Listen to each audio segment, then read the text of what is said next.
3000 साल का आरक्षण वैदिक किसने लिया? सिर्फ एक ही समाज को अधिकार था पढ़ने का। तो आरक्षण तो तुम लेते आ रहे हो 3000 साल से, अभी वाला आरक्षण भी तो तुम लेते आ रहे हो। तो हमें तो अभी डॉक्टर अम्बेडकर ने जब कानून बनाया उसके बाद हमें चीजें मिली। हम तो अभी कुछ सालों से आए हैं, हमारी तो फर्स्ट जनरेशन आई है। मेरा दादा चीफ जस्टिस नहीं था, मेरा बाप चीफ जस्टिस नहीं था, मैं जज नहीं हूँ, मैं एक नॉर्मल फर्स्ट जनरेशन अभी यूनिवर्सिटी में पढ़ने आ रही हूँ। तो उनको पूछो ना, जिनके दादा परदादा सब सिस्टम में ऊपर बैठे हैं, तो किसके पास 100% आरक्षण था? उनके पास। कि हमारे समाज के जो लोग पीछे रह गए, इनको बहुत दर्द है ना, इनका कलेजा फूट फूट के आ रहा है। करनी सेना वाले सपोर्ट कर रहे हैं, यहीं से समझ लो। जिन्होंने मूंछ रखने पे मारा, घोड़ी पे चढ़ने पे मारा, गला दबाया, गला घोटा, बहन बेटियों की इज्जत नहीं करी, आपके बच्चों को मारा, शमशान घाट में अर्थी तक जलाने नहीं देते, वो आपके सपोर्ट में आ रहे हैं। चाहे वो वाल्मीकि समाज के, चाहे धानक समाज के, चाहे वो अदर कम्युनिटी, चमार समाज, जाटव समाज हो गए, सब एक है, एक मुट्ठी हमारी बंद है। तो बेहतर है इनके लिए ऐसी चालें चल के हमारा तापमान टेस्ट मत करो, और तुम हर स्ट्रैटेजी में हमारे आगे फेल हो गए विद फुल गारंटी। और क्रीमी लेयर के अगेंस्ट अगर ये लोग हैं, पहले अपना क्रीमी लेयर छोड़ो। पहले ये जो जज मठाधीश वहां बैठे हैं, जो आके रिटायर होने के बाद सीधे बीजेपी ज्वाइन करते हैं, जो सरकार के अंदर दलाल बैठे हैं भाजपा के अंदर, मैं कहती हूँ जितने सांसद बैठे हैं जो दलित समाज से वहां गए हैं, पहले इनको बोलो, जो थपथपाते हो, क्रीमी लेयर के ऊपर समर्थन करते हो, अपनी कुर्सी छोड़ो और अनारक्षित सीटों से लड़के दिखाओ। बोलो हम क्रीमी लेयर हैं, हम अब एससी वर्ग के, एससी की सीटों से नहीं लड़ेंगे, एसटी की सीटों से नहीं लड़ेंगे, क्योंकि हमारे पास सब कुछ है, हम अब अनारक्षित सीटों से लड़ेंगे। औकात एक दिन के अंदर समझ नहीं आएगी ना, पार्टी थप्पड़ मार के ऐसा निकालेगी ना, भगाएगी, अपने आप समझ में आ जाएगा। तो इसलिए हमें बेवकूफ मत बनाओ, हम पढ़ा लिखा वर्ग है, अपने समाज की जिम्मेदारी हमारे कंधों पे है, और जब तक ये कंधे और जब तक सांसें हैं, हमेशा जागरूक करेंगे ऐसे ही समाज को। क्रीमी लेयर कहाँ लागू हो रही है? सरकार ने मना तो कर दिया। भाई लागू नहीं हो रही, यही हमने कहा, तापमान टेस्ट करना है आपका। लागू तो कुछ भी नहीं हो रहा उनके हिसाब से, लेकिन सब कर दिया अंदर से। लागू तो ऐसे क्रीमी लेयर आप कह रहे नहीं हो रहा, फिर तो लेटरल एंट्री से ले आता है। ये अगर नहीं बोलते, हम जैसे लोग ट्विटर पे ट्रेंड नहीं करते, बात नहीं करते, तो क्रीमी लेयर लेटरल एंट्री से ला के भी 45 कर दिए होते। 45 में से अगर आप उसमें रिजर्वेशन रोस्टर फॉलो करते तो 13 सीटें जाती ओबीसी की, 6 जाती एससी को, 3 जाती उसमें से एसटी को, तो होता ना फेयर डिस्ट्रीब्यूशन, और 21 जाती जनरल को। हम क्या लेते? हम तो सब बांट के खा रहे हैं, तुम तो अकेला इतना खा रहे हो। और हमें कहते हैं नॉट फाउंड सूटेबल, हमारे अंदर पोटेंशियल कैपेबिलिटी नजर नहीं आती।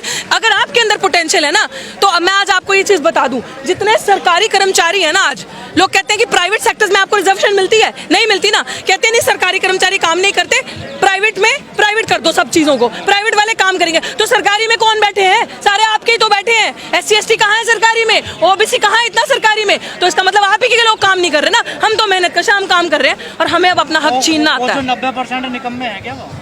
मैंने निकम्मे नहीं कहा, लेकिन उनके अंदर पोटेंशियल नहीं है। सरकार तो कह रही है ना, सरकार कह रही है ना, सरकार कह रही है, मैं मानती हूँ। मैं कह रही हूँ उनके अंदर पोटेंशियल नहीं है, पोटेंशियल हमारे अंदर है, टैलेंट हमारे अंदर है। मैं इस चीज को कह रही हूँ, हमारे अंदर टैलेंट है। अगर पोटेंशियल हो, टैलेंट हो, तो आओ ना एग्जाम देके। हमारे आपको आरक्षण पे सवाल है, आओ ना एग्जाम देके, 2 एग्जाम पास करो अपनी मेहनत से। तुम्हें भी तो मिल गया ना ईडब्ल्यूएस, 50% से ज्यादा आरक्षण लेके घूम रहे हो ना भाई। हमने थोड़ी कहा अभी आरक्षण का सवाल नहीं है। एक सेकंड ध्यान से सुनना इस बात को।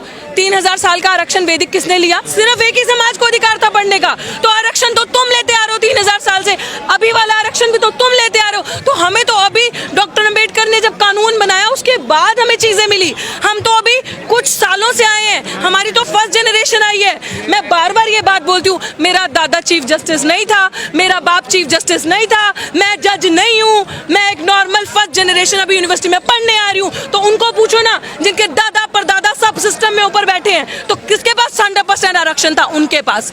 और 100% आरक्षण की मांग अब हम करेंगे, पूरा का पूरा आरक्षण हमें। और अगर इनको जस्टिस चाहिए, और ये बहुत हितैषी है हमारे समाज के, तो इनको मैं यही चीज बोलना चाहती हूँ कि हमारे समाज के जो लोग पीछे रह गए, इनको बहुत दर्द है ना, इनका कलेजा फूट फूट के आ रहा है। करनी सेना वाले सपोर्ट कर रहे हैं, यहीं से समझ लो कितना बड़ा आपके साथ अपराध होने वाला है। वो लोग जिन्होंने मूंछ रखने पे मारा, घोड़ी पे चढ़ने पे मारा, गला दबाया, गला घोटा, बहन बेटियों की इज्जत नहीं करी, आपके बच्चों को मारा, शमशान घाट में अर्थी तक जलाने नहीं देते, वो आपके सपोर्ट में आ रहे हैं। तो यहीं से आपको समझ जाना चाहिए कितने हमारे। तो मेरा आप सबको यही कहना है, अभी जितनी भी भाजपाइयों संघियों, आपको मेरे यही कहना है कि और जजेस जो संघ अंदर मनु लेकर बैठे हैं, जो मनु का संविधान पढ़ के आते हैं, it's my humble request as a citizen of India कि आप हमारे लिए कुछ करना चाहते हैं ना, हमारा समाज जो पीछे रह गया, प्लीज जितनी पोस्ट अभी आप भर रहे हैं, including the lateral entry as well as collegium system as well as the post in any university of teaching, assistant professor teaching या फिर वो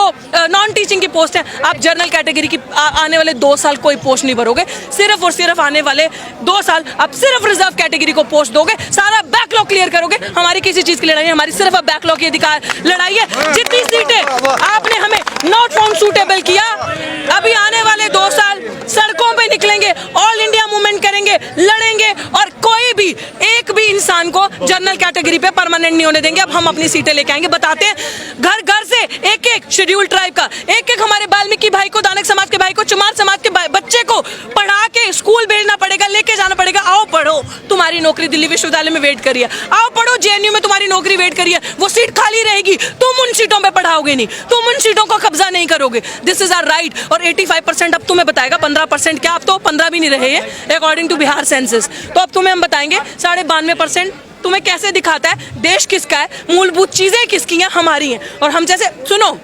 क्लासिफिकेशन मतलब क्या है ना, हम जैसा युवा जो पढ़ लिख गया बोल रहा है ना आगे आके, इनका मुंह बंद करो।